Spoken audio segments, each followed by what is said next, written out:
All right, guys, welcome back to the Rick Shiels Guy Show podcast, episode 280. Today's episode, we have someone very special on. Huge. England's top goal scorer. I mean, that's pretty impressive, isn't it? Just a bit. England captain. Yeah. He captains the England men's football team. I He mean, does. unbelievable.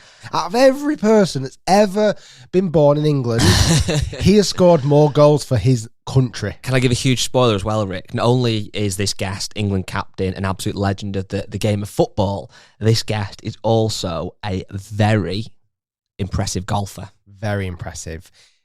Ladies and gentlemen, today's guest is none other than Harry Kane. Harry Kane, England number 9, England captain for football, for you American fans, soccer. And we had the honour of sitting down with Harry. We shot a really cool video that will be coming out very soon, if the next couple of weeks.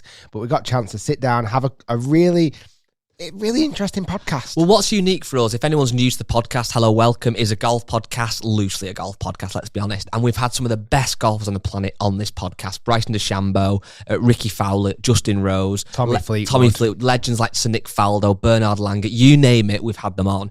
When we get someone who isn't necessarily known for their golf, i.e. a Harry Kane or a Richard Hammond, Robbie Williams randomly we've had on the show before, yes, we want to learn about their career because they've all had incredible careers in their field, but really, we want to know about their golfing ability, their golfing stories, their golfing life, and why they love and play golf. And Harry's got some absolute cracking Yes. golf stories that you're not going to... We were gobsmacked by hearing these stories. So without further ado, sit back, enjoy this really interesting conversation, podcast around football and golf with Mr. Harry Kane. Well, Harry, thank you. Honestly, thanks for joining us today. No worries. Because I know you're incredibly busy. In fact, you're that busy. You were literally on a football pitch yesterday. Yeah. And you've managed to get all the way here to come and do a fantastic podcast with us and to film a cool video. Yeah.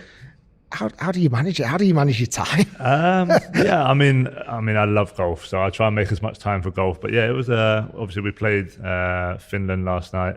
Good result. And then we got back. I think I got here about 3 a.m. in early hours this morning, and then I'm back to Munich this evening. So no, it's been good. I kind of just try and find a bit of time for golf because it's a good switch off for me. You panicked us last week. You did. You had really panicked us because we've obviously been really working on this and getting it going. And then it was like, Harry might have a little injury. And we're like, no. Yeah, I had a little, it was a strange one actually. I was playing in Frankfurt last week and I just felt like a little twinge in my groin. So then it would come off, but then I had the scan, I flew back to England anyway, had the scan.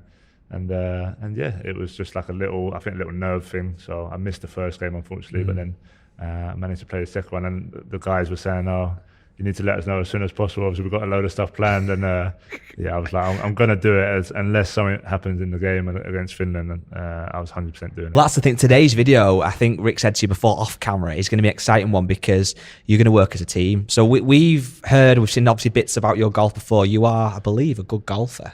I'm a decent golfer. It's kind of I think I'm at 3.9 or 3.7 on my England at the moment. But I've not been able to, obviously being in Munich, I haven't been able to put no scorecards in for a while, and I haven't played a load, if I'm honest, since I've been out there. But I'm a decent golfer. I feel like the last couple of years I've kind of not been as good, but I can hold my own, I think. The clips I've seen, I've not seen you in real life yet. The clips I've seen, you seem incredible at driving the ball. That seems to be your power. Yeah, do you know what? So like my golf game used to be all power. I used to just like kind of smash the ball really far, kind of beat up golf courses in that sense. So like I'm hitting wedges into holes. And then kind of a couple of years ago, about a year and a bit ago, I went for a bit of a swing change. I started working with someone. And I thought, I want to really get consistent because I had a bit of like a wristy swing where I was hitting it far, but sometimes it was just kind of all over the place. And then since then, I couldn't continue it because I went to Munich. So now I'm kind of in this place where I'm like half and half, and it's not a good place to be, if I'm honest. Like, and have you not managed to play loads of golf in Munich? No, I played a bit. There's a few courses like near me. But just with the schedules, and I think just moving to Munich, like with the kids and like my wife, getting everyone settled, and when I was here, when I was at Spurs, I was kind of after training I'd pop down here, or I was just more settled. At the moment I'm still just sorting stuff out, so I just don't seem to have as much time. I suppose, you're moving your whole family, and after training you go, right, I'm going playing golf now. I'll see you in 5 hours. I'll see you in a bit. I know. It must be tough because it's such a big transition, obviously moving out to Munich and kind of moving the family. Golf has had to take a bit of a backseat. It has. It was a lot. Like, obviously it was my first move in my career, so I didn't really know what to expect, and I was surprised by kind of just how much goes into it. It made me appreciate, because I was at Spurs and obviously everything was closed. I was at home. The guys coming in, I didn't fully appreciate what they was going through, some of the guys from abroad, and so I kind of opened my eyes to that. And I was kind of on my own there in Munich for about the first 5 months, because my kids were finishing school in London, like the term in school, and then they all moved over in January. And it's just normal life and like personal life, dealing with all that sort of stuff. But we're in a good place now. We feel like settled over there. Some good golfers in the Bayern Munich team. Thomas Muller's really good. Yeah, he loves his golf. He's like obsessed with golf. So more so than me, to be honest. I think we went recently to Germany and we went to the HIO. I don't know if you've been yet, Hole in One, where they have a massive golf facility, indoor fitting. It's really good. It's in Munich. I'm sure Thomas Muller's been. His picture was on the wall. Yeah, going for fitting. Is it like a scratch or something? Or well, he's off I think he's off like a 2, but he's like a good 2. Yeah. Like he hits it really nice, like compresses the ball. So he plays. A good friend of mine, Eric Dyer, is going for a bit of I'll give him a little shout out. He's going for a bit of a tough spell. He was obsessed with golf, and then he had a tough summer playing. He went to like some of the best courses, and all of a sudden he's come back and said he's retired from golf. Nice. Which is, you expected him coming in going, I've retired, and you're like, no, don't retire. You're like, retired from golf. Yeah, like, okay. I can't get my head around it, so we're trying to get him back out of retirement to get out there and play. One shot is all it takes. I think every golfer can resonate. I've probably quit golf 20 times. Yeah. That you have a round where nothing goes right, and you can hit that one shot or that one hole where it just goes right again. It's the most addictive but yet annoying sport on the planet. Just need to get him out there, and then once he has that feeling, I think it'll be sweet. But can't retire, because what do you do after football? Well, that's what do you professional footballers do after you retire from football? You've got to play something. You've got to play golf. Yeah, he'll be back out there. I'll get him out there. It seems like, and you'll know better than us because obviously you're in the football world, it seems like golf has had an explosion across all different genres anyway. We were talking before about the different musicians that play, actors that play, different sports people. But football in the more recent years, you guys seem obsessed with golf. Like, it seems to be everywhere. Like, is that what you've seen from the inside as well? Yeah, I'd say so. I think, to be honest, I think YouTube golf has had a big part to do with that. I think, like, just from my personal experience, you get a lot of time away, you get a lot of time in hotels. So, like, lads are always on YouTube, always trying to find things to watch. And I think that obviously YouTube golf has kind of taken a big rise in the last few years. And I think that's helped kind of a lot of players then start the game. Okay, I'll go out there, I'll try it. And it's big, and I think it's a good switch off, like from the schedules when you're playing, the pressure of playing every week. If you can just get a few hours away, just switching off. I think from that side of it, it's been a big help to people. I suppose to some degree as well, like footballers lend themselves to being really good golfers, like the hand-eye coordination, the fitness, the strength, the time to some degree to put in them, and almost a competitive element. Yeah. Like, I'm sure you guys are really competitive with each other. Like, you want to go out there, you want to beat the other players. Like, that, it lends itself so nicely to golf as well. Yeah, and I think that's why a lot of golfers, especially a lot of footballers, when they retire, end up playing golf, because they miss that kind of, even just being like in a golf club with your mates, just in that environment, a bit of banter, a bit of competitiveness, and I think that's a big part of it. And like I say, most of the guys are decent at most sports. Growing up, you're not just playing football, you're playing tennis, whatever it be, cricket, and so your hand-eye ends up pretty good anyway. And then a lot of the lads have got power. You can smash the ball. It all starts kind of at the range, smashing a load of balls, and you're like, I'll take that onto the course.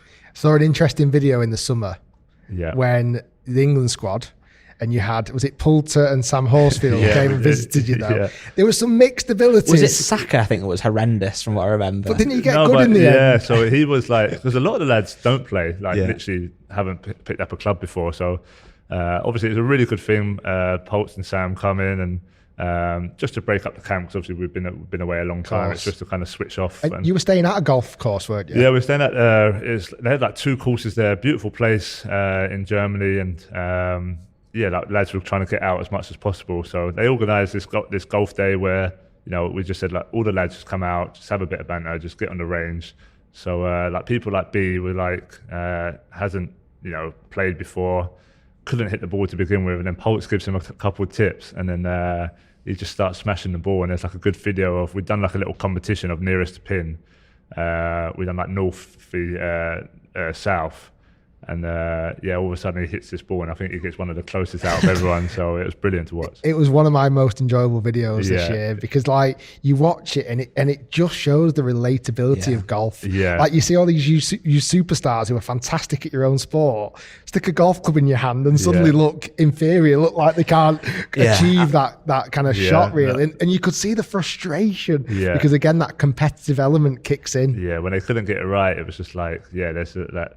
It's just like that desire to get to be good at something, because just a lot of the lads, like I say, had never played, but it was just like they want to be good, and also they know it's on camera. They want to perform well. So I think for us though as well, being obviously myself and Rick have played golf like all our lives. I was horrendous at football. Don't think Rick was much better. I love seeing him at five-a-side. He's not too bad. But like growing up, golf was my sport, and it was just so uncool. And I remember like, I'd get picked up from the golf club with mum and dad, get out the car at home, and like the public bus would go past, and I'd be petrified of any kids who I knew might be on this bus, and I'd hide my golf bag till the bus had gone past. Really? Yeah. And then walk in with my golf clubs. But now, thanks to you guys, obviously thanks to YouTube, but footballs as well, and celebrities playing golf and making it cooler, it does seem like it's, if you are a kid growing up, football might still be your go-to sport, but golf's not a bad alternative. I think they're realising now as well that almost footballers and golf come hand in hand a little bit. And I've seen a big trend in that as well, where they might be still aspiring to be footballers, but they're kind of like, actually, I need to be good at golf as well, because it kind of works together. What was your background then in golf? How did you kind of start? Were you a young golfer? I weren't young. I was probably about 14 or 15. It was actually my uncle took me, you know, just to the golf course one day, and again, it was more just I just used to smash the ball around and enjoy just kind of smashing it. And it wasn't until I was about 18, I'd say, and I had a summer where I didn't have no tournaments with the national team. I had like 6 weeks off, and I kind of just played golf every day. And I went from like an 18 handicap, I'd say, to about a 10 handicap in that period. And I just, from that moment, I was just obsessed, like just trying to play as much as possible. But obviously, in the meantime, still trying to make it as a professional footballer. So I hadn't quite made it. I'd been on loan and stuff at that stage. So. And then from there, just kind of year by year, you know, as I played more, handicap come down. Probably the lowest I've got to, I'd say, is probably like a 2 handicap. You know, when I'd say a few years ago, I was playing at a real decent level, and now I'm kind of back up to like a 4. But I've been around that kind of 4 mark for a while. I find it hard to really get down, because it's just time as well. You know, not getting loads of time to practice. You know, I'm playing maybe once a month or once every 6 weeks, and that's the frustration part as well, because, you know, I'm someone who wants to improve at everything. So when you're kind of coming in and out of golf, playing 1 minute and then you're playing rubbish, and then you got one day you're looking forward to so much, and you have a terrible day, it's pretty demoralizing. But yeah, that's kind of it really, and love watching golf. You know, from same sort of age, really grew up obviously watching Tiger and them boys and Rory and yeah, just, you know, just love watching it and just love the game really. Was I right in saying that when you were at Spurs, was there a short game area or a putting green or something as well? There was, but it never got used. It's almost one of them, like, I think half the lads didn't know if it was a test to see like who was hanging about, and, you know, who's in the gym or who's out there playing golf. So yeah, they had like this little putting green. They had a couple of them, and it's literally just outside where you park your cars. And I mean, yeah, it was there. You know, I was there for like seven years. I've been to training ground at 8 years, and I maybe used it 3 or 4 times. So like the lads just, and even me, and also like when you did want to play golf, you just shot down and went to one of the local golf courses and played there. So it didn't get used a lot. Because there was one very exciting email I got about 5 or 6 years ago. You might have been aware of it or not. And it came across and it got emailed to me by one of the companies that we were with at the time. And it was like Rick Shiels, times Harry Kane, times Tiger Woods. That sounds pretty exciting.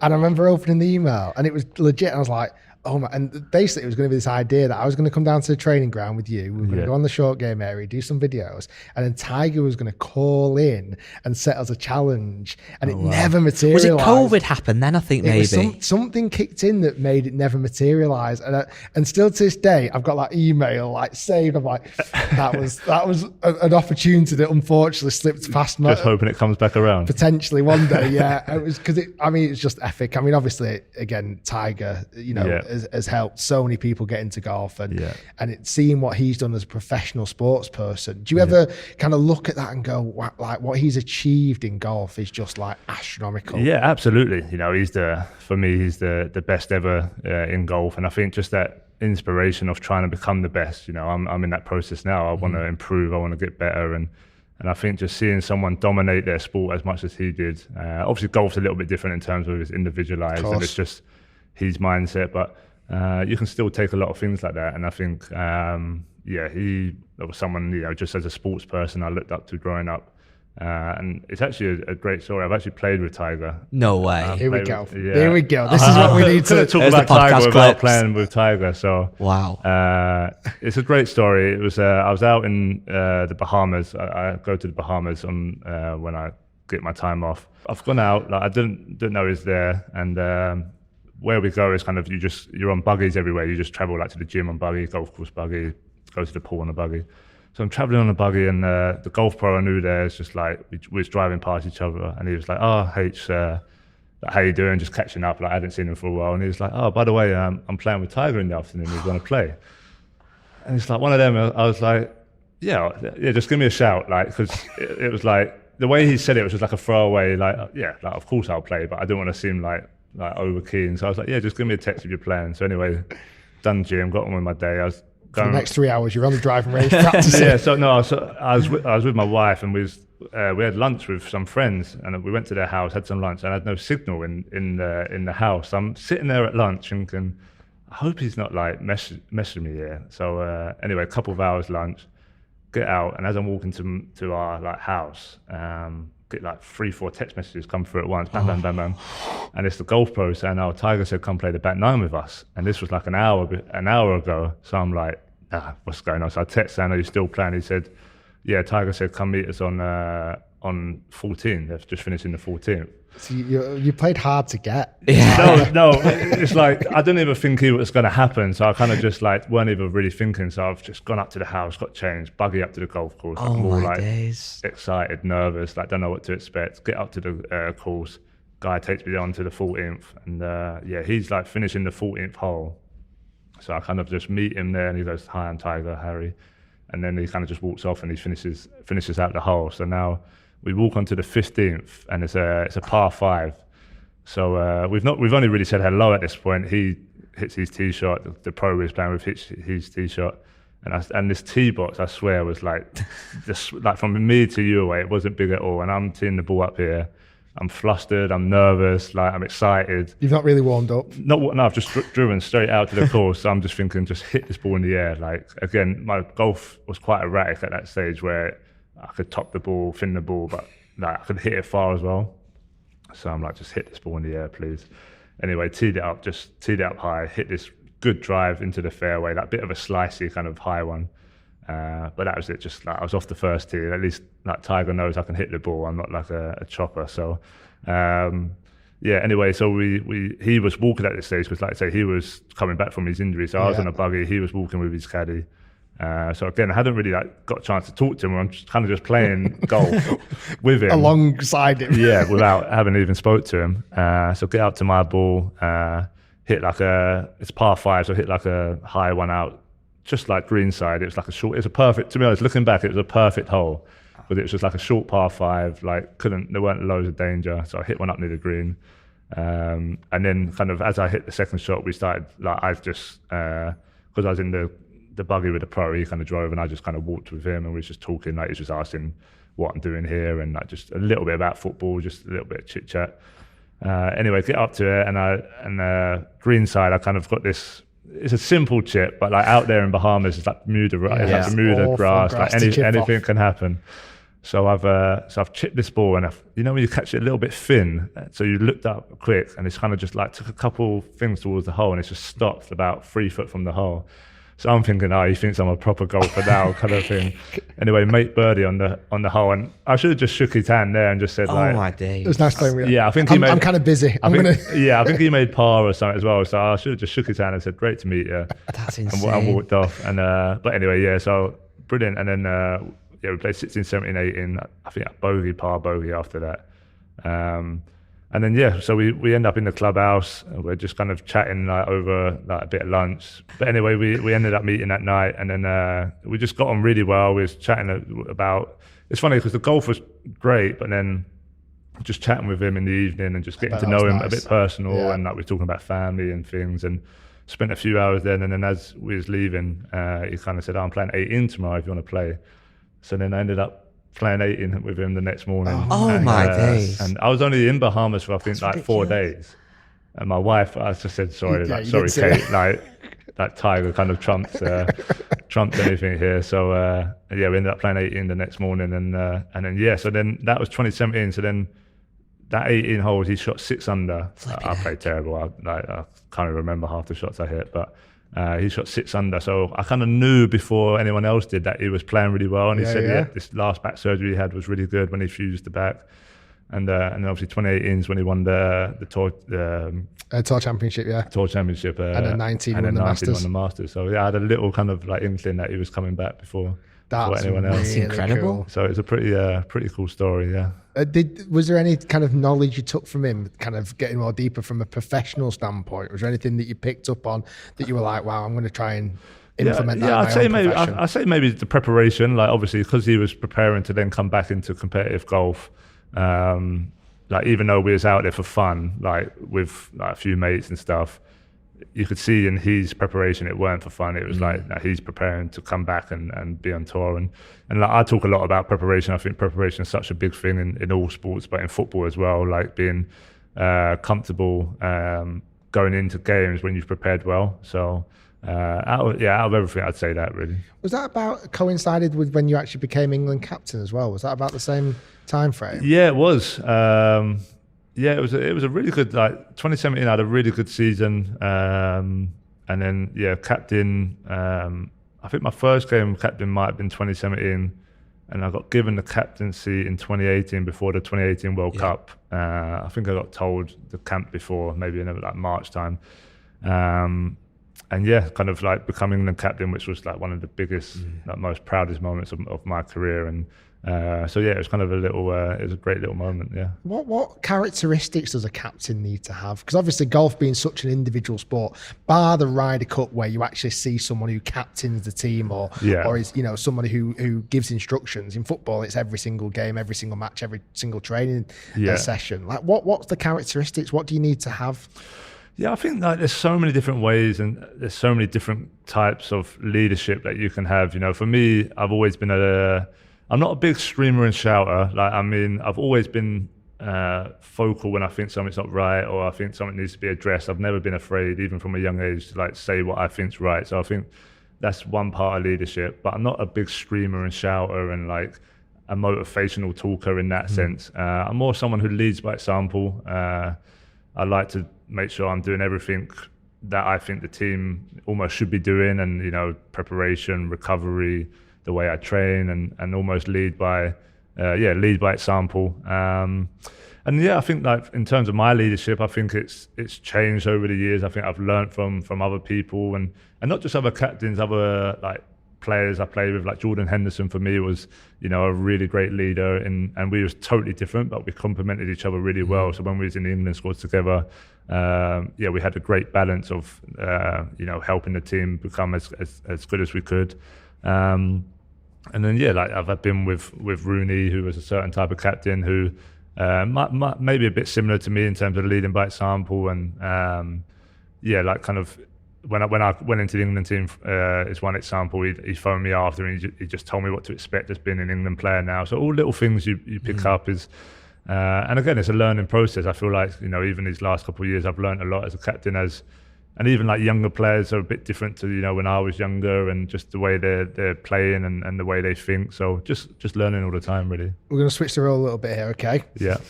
Hypothetical scenario, okay? Yeah. There is a football/golf Ryder Cup type event, okay? And you are the captain, okay? And you need a 6-man team to go out with you. So these are footballers, but they're going to be playing golf. Who's in your team? Footballers playing golf. They have to be good golfers, or people got a spirit. No, I think they've got a bit of both, really. I think Thomas. So going back to Bayern, I think Thomas Müller would be in there for sure.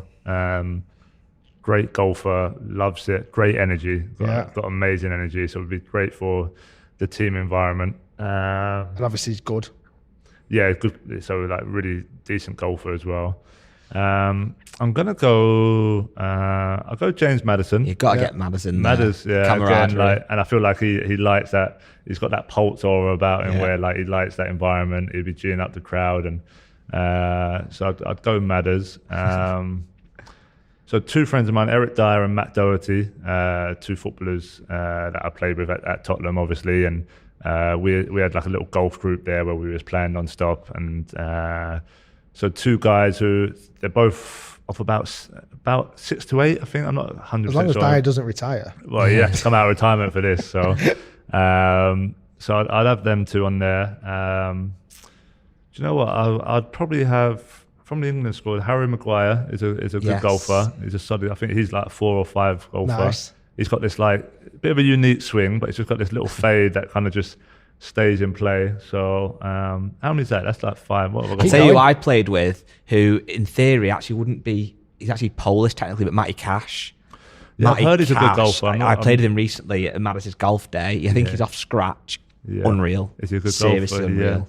Yeah. I've heard he's good, but I've never seen him play. Rice? Declan Rice. He's actually here today. He lives 10 minutes away, so pretty handy golfer. Dec's a good golfer. I think he's off like a 6 or 8 as well. So there's a few. Pickford is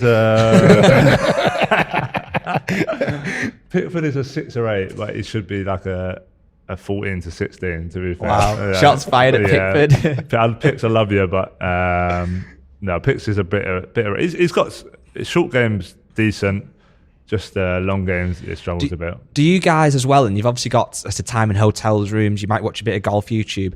Are you like an equipment nerd? Do you look at the latest drivers and irons and stuff, or are you just like, it's down to the golf and not the clubs? Yeah, not really. I'm not a big equipment guy. I mean, like I'm using like TaylorMade at the moment, and I've probably used them for the last few years, I'd say. I've not really. I like to kind of, when new stuff comes out, I try and get down and get a fit in. I actually want to get a fit in soon, because I've had them for quite a while now. But yeah, not big equipment, to be honest. I kind of, whatever's kind of given to me, I'll kind of hit around and yeah, I don't think I'm good enough to really dial in like the certain clubs. Well, if you do, go to HIO in Munich. Is it good? Yeah, honestly, it's really, I'd have to go down there. Enjoy it. And obviously, you're heavily involved as much as being the clothing, the apparel. You're heavily involved in Reflo as well. Tell us the connection there. Yeah, Reflo come about, I want to say a couple of years ago now. Just really good like clothing brand. Kind of got approached about kind of doing some investment and doing an ambassador role, and kind of I was looking for something where I could have a bit of input. I could where like and on the golf, because I was kind of going through a change in terms of like my sponsorship anyway. I was looking for kind of a golf brand that I love my golf and I could align with, and Reflo come and we kind of just like the way they are as a business kind of aligned with me as a person. Everything they're doing is kind of for like the good of the planet in a way, and I just think I was trying to like find someone that suited me. I think with 4 kids now, like looking ahead to the future and what the world's going to look like, just I don't know loads about it, but it's like, okay, can I start to understand a little bit about that? And Reflo have been really good. By the way, everyone watching and listening, head to reflo.com, use Harry20, you get 20% off anything on the website. These guys, I'm sure, will put it in your description. We'll put a link in the description, not a problem at all. And go and check it out. I remember because a pal of mine, Andy Carter, who also wears it as well. When he first started wearing it, I hadn't heard of the brand much, and then over the last few years, it's like it seems to have really grown in popularity. Yeah. One of the things that helped it grow in popularity was this incredible superb, out of this world. I mean, borderline unbelievable trick shot that you achieved. Yeah. I mean, I've got a lot of questions about that. we have too. Yeah. I mean, it went everywhere. Yeah. It was on Sky Sports News. It was everywhere. Yeah. I mean, it was so much fun and so crazy. It was good. So that was over in Munich. That was on this this simulator place they have out there, and and Andy was there obviously, and the guys were kind of showing me this trick shot and whether it'd be possible or not, and whether it's first take or not, we'll keep that quiet or not. But we're going to try and recreate it. So we could be here a while. It took us a while. Let's just put it that way. It definitely did the trick though, because it got a lot more people, a lot more eyeballs aware of Reflo and what you're doing with them, and it was great for us because, again, we talked before about golf and sports, people playing golf, but to see your commitment to the game of golf and the future and the planet and stuff, it was inspiring to see. So it sounds exciting. Yeah, I just think also I'm looking ahead to when I'm finished football as well, whether that's in 10 years or whenever that may be. I want to be part of things that I'm still excited about, and I know I'm going to love golf for the rest of my life. So I'm kind of looking at it. So I'm hoping as Reflo grows, we'll kind of be in that stage where I'm watching it grow, and also I'll have more of an input as I get older as well. So it's an interesting journey. Like I say, things are going really well. It's a great team they have, and like I say, I'm excited to see what comes. Hear me out. Obviously, retirement hopefully is a long way in the future. Is there a future though, let's say it's 10 years, where we could see Harry Kane as a captain of a golf club? Is that a role you'd take on?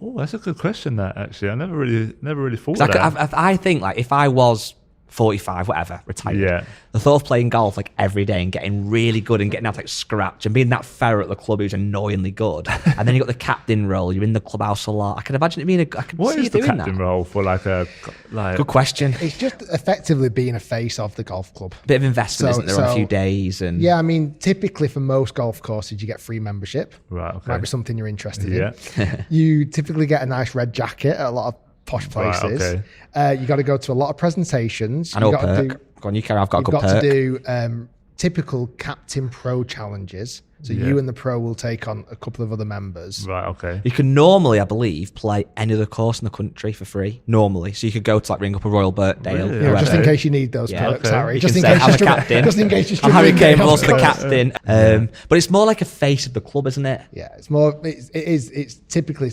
somebody who is an ambassador, like a captain of anything. Yeah, because a lot of clubs have don't they travel around almost the world now playing against other clubs? Yeah, that's the thing as well. Yeah, well, so the captain might again pick the team, pick your favourite guys at the golf in the dressing room beforehand. Yeah. I suppose it was quite interesting when you said that before about this kind of idea that a golf club is similar to a golf football club, because like you say, it's the locker room, it's the bit of banter, it's I kind of forget those things really. It's the bit of banter in the car park. Yeah, I think that's the biggest thing. Like talking to pros who are retired now, that's the biggest thing they miss. It's just because for us, every day we're pretty much 49, 48 weeks a year. You're going into training every day. It's crazy, seeing 25 lads, 30 lads, having a bit of banter, training in the gym, and then when you're finished, it's just that's it. You don't unless you go to these clubs, golf clubs or tennis clubs or whatever it may be. It just stops. So, and although you make friends along that time, and but I'd say you probably only make a handful of close friends, because the rest of them are just kind of you do your own thing. You end up in different countries, so it's not like you stay in touch with all. Every team you play with, you only, like I say, from all my time, I'd say close friends are maybe 3 or 4 that I'd, still that you really click with. That you still talk to all the time and that. So, that's why golf clubs and that I think are great for kind of that feeling. Obviously, growing up, a young Harry Kane wanted to be a footballer, etc. You're living the dream of millions of people around the world. I mean, bar being a YouTuber now, I think footballer might be the second most desirable job and career path.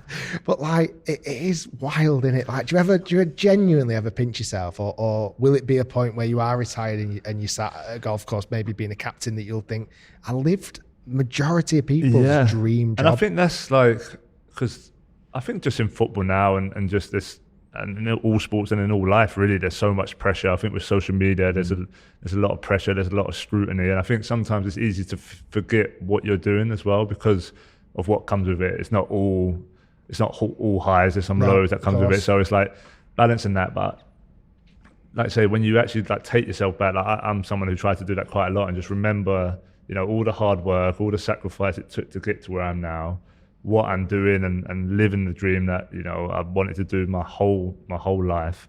So I really try and like take those moments in, and when you break records or you're playing at Wembley or all these things, they are important to kind of soak in, but they are hard whilst you're still playing because it's always, for me, it's always just about the next thing and the next thing. Like I got 100 caps the other day, which was one of the proudest moments of my career. But then it's like, okay, you got a game like a week later or a few days later, so it's hard to really process it all. I think it will be kind of when you're stopped and you're kind of looking back and maybe talking to your kids or whatever it may be. That would be probably the moment you kind of take it all in and be like, wow, that was a special kind of journey. Because it does sound ridiculous, because a lot of people listening will obviously maybe not appreciate this, but you really don't get an awful lot of downtime. Like, you have really busy schedules, certainly when it's international summers. Yeah. Like, obviously the last few summers have been crazy for you. Like, you very rarely get a block of solid time off. Yeah, it's one of those, and it's obviously a big talking point at the moment in football in terms of the schedule and the amount of games. And for me, it's one of them. Like, I love playing football, so like I'm never going to complain about playing football. The one thing I'd say is it's almost just become like a cycle of, if we play the same amount of games, I'd rather play them in a shorter period. So play the same amount of games, but play it in a shorter period and actually have like a block off. When you only get like 3 weeks off, it's like, before you know it, you're kind of, like, say for the Euros, and we've gone through this long season, we've gone through, the highs of the Euros and then that big low of losing the final. And then before you've processed it all, you're back pre-season, starting again. So it's really hard to kind of like take it all in. And I think not just physically, but I think mentally, that's where a lot of people struggle to kind of go again. What's it like? Obviously, the last 3 or 4 summers, we've had some incredible England journeys. Like, you and the team have given the nation something to really cheer about. And for a long time, the team struggled. And it's like now, every we're going into a major tournament, it's like, we're going to do well. We're going to get to the semis. We're going to get to the final. Like, what's it like leading your team out in a Euros final? Like, that must be crazy. I can't comprehend. And again, that's part of like, when you talk about dreams coming true, like, we hadn't been to a final in 50 or 60 years, as an England team. Yeah. So when, I first got into the team, it was like, okay, can we start to become good? Can we start to like get far in tournaments? And then obviously got to the semi-final in Russia, which was amazing tournament in 2018. And then the next one, the Euros, we obviously get to the final, and it's like you're walking out at Wembley in a Euro final. It's like, it don't get much bigger than that. And then the hardest part about it is you're going from, like the penalty shootout against Italy, for example. You're a penalty shootout away from having the highest of highs as a professional footballer, as an England player, and as a nation as well. As a nation, like, how much it means to everyone. Like, I've been a fan, like, you just know all that going into the game, and then you lose that, and then like, 6-7 hours later, I'm sitting in my bedroom that I hadn't been in for like 8 weeks, just staring at the ceiling, thinking I should be out, like celebrating now. So then obviously, you go through tough moments like that, and then the World Cup. We was having a great tournament, and obviously a really tough personal moment for me, missing the penalty, and having to process that, and it's the first time in my career I've kind of missed like a big chance in a big game like that. So, having to, have that low and then like almost motivate me more to then come back and like be even better. So, and I felt like I'd done that, especially in an England shirt. I had a really good year after that in an England shirt, and then obviously, getting to another final this summer, which was again a different experience because we wasn't playing as well as we knew we could. The expectation was a little bit higher than what it had been in other tournaments, but still like finding a different way to get to a final. But then, in that one, I think we had so much belief it was kind of ours and our tournament. And then the same thing to have that just taken away from you in that moment, and then again you're coming back and you're sorting out holidays and sorting out getting away. It's just it's tough. So you have so many highs, but also you have the lows that come with it. But I think just coming away from those tournaments just make you more motivated, and we are in a good place. We've got a really good team, and it's just now just trying to find a way to get over that next step. So second place in a football tournament is one of the worst, like, emotionally draining positions to finish in. Yeah. So if you came second in the Open, you'd be buzzing. Yeah. For a lot of people, second in It's the like the Open, Olympics as well, isn't it? Olympics, you get a silver medal. Silver, right? yeah. Like, a lot of people are so proud because it's that moment where it's. I think that's the hardest part about it, because I think like you go through so much sacrifice in a major tournament. Like, you're away from your family, you're away from friends, so you're in this like bubble for, I think we was away for like 7 weeks. So you're kind of in the hotel for 7 weeks with the same people. You see what everyone's dedicating. You see, but all the staff as well, all the analysts, all the chefs, all the medical staff. You see what they're sacrificing as well. And it's almost like, to win, obviously you want to win for yourself, you want to win for the team, you want to win for the country, but you also want to win so you can like celebrate what you've just been through together. Yeah. And when you lose when you lose a final, it's just bam. But it's very lonely. Yeah, because everyone just then goes on their own way. Yeah. You don't get a chance to say you say thank you, but you don't get a chance to say like, just reminisce over what you've been through. You don't have those drunken hugs where you love you. Yeah, exactly. Kit man, So, I think it's those things. Yeah, just going through all that sacrifice and then it just being like sweat from underneath you. That's and then all of a sudden you're back with your families and you're like, you've got your kids running around, and then it's like you're in a totally different like mindset again.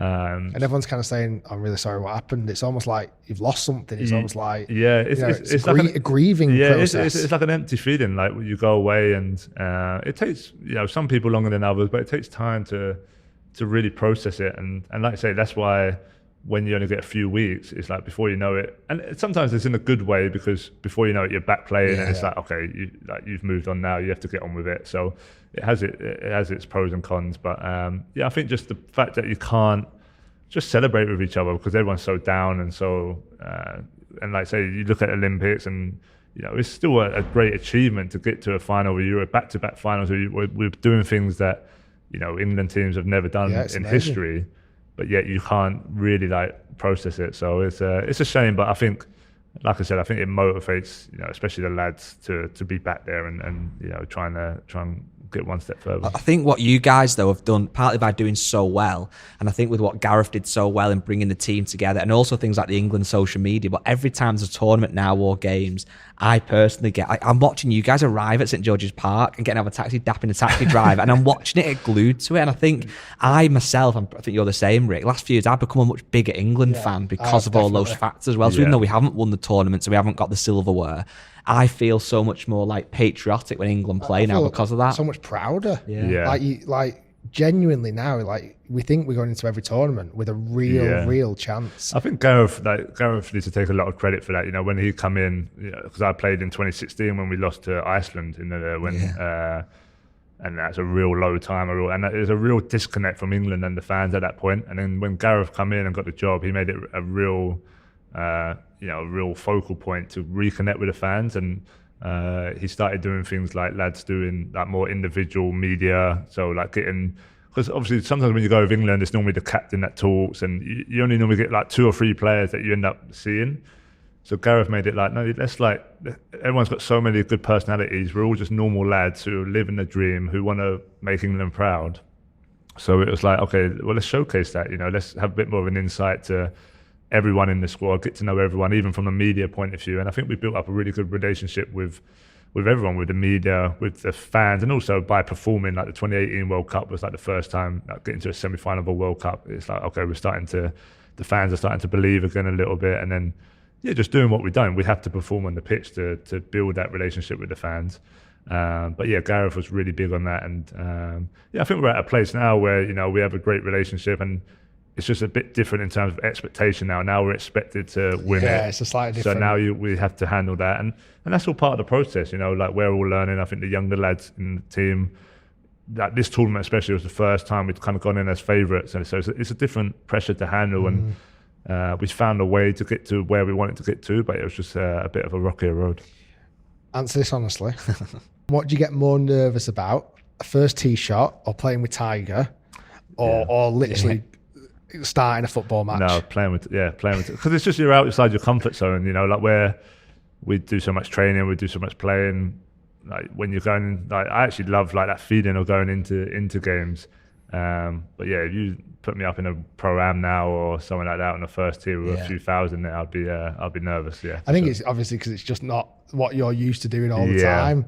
But I mean, I think golf is such a different one as well, though, because I think you analysed on every single connection with a golf ball. Yeah. Where football, your first touch might not be perfect, but then you can bang one in the second touch. Yeah. Like you don't get that opportunity in golf as much. Like every shot. And also, you've got so much more time to think in golf. I'm horrendous at football, but like the ball comes to you and you have to do something with it quickly for us. But like with golf, you've got to walk into the next shot, and there's so much more time. Golf's brutal for, like, I think mentally one of the toughest sports. Like for golfers. You've got no one to blame. You've got no excuses. It's you and only you. And like, you have your caddy and people have their caddies. But being under that, like I'm thinking of the pros, being under that pressure in those moments, and it's just all on you. That's mentally, you know, really, really hard to be able to be. And that's why like people like Tiger and that, you have so much appreciation for what they've done. But golf's a pretty brutal and can be lonely sport, I'd imagine. What's the goals with your golf? Do you have any goals at all? Let's say over the next, if we're sitting down having this same conversation in 10 years, what does Harry Kane's golf career look like? Yeah, I mean, the aim at the moment is to try and get to scratch, but I'm really struggling to kind of get from time, that. obviously. Yeah, but just get from that 4 to that. Like, it is tough. It's a tough jump to make. I mean, I don't really know. I think again, as I'm starting to come to the end, whenever that may be, I think, I'd like to play in like some like golf tournaments, some golf events, and I had a little experience with the Icons. I don't know if you heard of the Icons. Was that in New York? That's in New York a couple of years ago now, but that was really good. That was as close to like a Ryder Cup, I think, as like we would get as sports people or celebrities, and really, really good event. It was kind of like new, so like there was a lot of like things that were good and some that needed tweaking, but you're playing in front of a couple thousand fans, and like Ryder Cup style. So like one of them was like alternate shot, and you're playing with another, and just that pressure of like not letting your teammate down. All that stuff was fun. And then obviously have a outrageously successful clothing brand. Well, I'm hoping Reflo. We keep growing and keep building and see where that takes us. I think we've got a big future ahead. I mean, to get some golfers and to see it on tour, and I think that'd be the best aim. I think what we need to see potentially to give you that little bit of motivation to get onto scratch be you, Harry Kane, versus Gareth Bale on the Rick Shiels Golf YouTube channel. Yeah, well, 18-hole stroke play. We'll host it. Well, he's been retired for a year or so now. He's got a couple of years on you. His golf game could be pretty. That'll be a game I think would blow up. I've heard. I didn't actually when he was at Spurs for that period a couple of seasons ago. I didn't actually play with him. I think it's about a scratch, is he? I think he's a low handicap. He's like 1 or 2. Like, would you take him? But I think he's just like. See, I never say I wouldn't take. I always back myself. Would you outdrive him? Do you know what? I've lost some distance. I used to be like a big hitter. Now I'm just feel like I'm just a middle of the pack man. Well, today why don't we have a Harry Kane sensible tee shot, but then give a couple a little bit. Let's rev it up a bit. You versus Rick Long. Even though you're a team, you have the longest drive. I think we should do. And then also, what if we're going to sit here and talk about retirement? Yeah. Let's say you've put your feet up, you've hung the football boots up. Yeah. What's left to achieve in the career? What's the real big goals? For me, I feel like there's still so much more to achieve. I mean, I've done so much in my career, but obviously at Bayern Munich now to win the biggest trophy, so to win the Bundesliga, to win the Champions League would be a dream. And then I think with England, a massive World Cup in America, which is going to be really special. And I think we've got a really good chance. Obviously, a lot of work from now until then, but just to start trying to get them trophies. It's been tough for me in terms of that sense. I've had some close moments, and from like I said, having that ultimate dreams of the Euros and Champions League final and things like that. But But yeah, I still feel like I've got plenty left in the tank, and they're my ultimate goals. We certainly want. Is it in 2 years the World Cup? 26. Yeah, we really want to see you lifting the World Cup in America, because it'd just be a dream come true. That'd be amazing. In our lifetime, England need to win a World Cup. We do. Thank you very much, Harry, for your time. Thank you so much. Awesome. Enjoy the video we're about to film, because hopefully I think it's going to be good fun. Sure. The sun looks like it's coming out, thankfully. Yeah. And good luck for the rest of your football career. Thank you very much. And your golf career. Cheers, Dan. Thank you.